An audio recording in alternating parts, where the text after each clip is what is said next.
4 lokasi, 4 hari, beratus kilometer, tetapi satu misi dan harapan.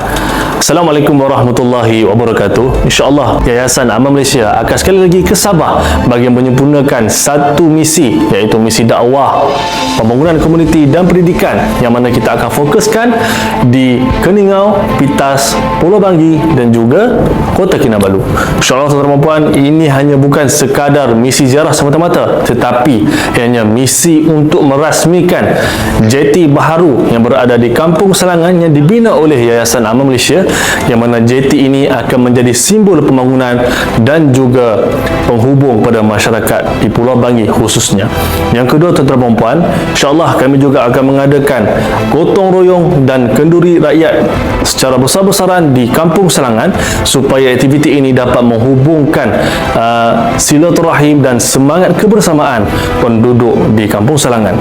Yang ketiga, tuan-tuan dan puan, kami juga akan menziarahi dan mengikuti perkembangan pembinaan Surau Pangkalan Darat di Kampung Pangkalan Darat, yang mana tuan-tuan dan puan, insya-Allah surau ini akan menjadi simbol ataupun syiar Islam dan juga pembangunan komuniti setempat.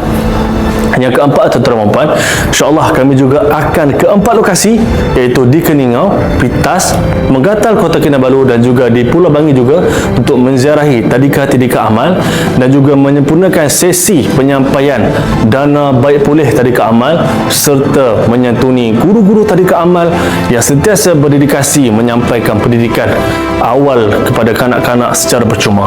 InsyaAllah tuan-tuan dan puan, yang terakhir, insyaAllah kita juga akan mengadakan misi ziarah mahabbah ke komuniti setempat serta meninjau keperluan komuniti setempat serta merancang pembangunan yang lebih lestari pada masa hadapan.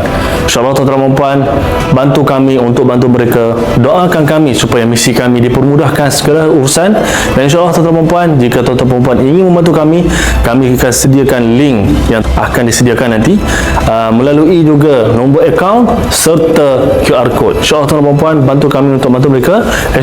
#AndaHulur, kami salur. Assalamualaikum warahmatullahi wabarakatuh.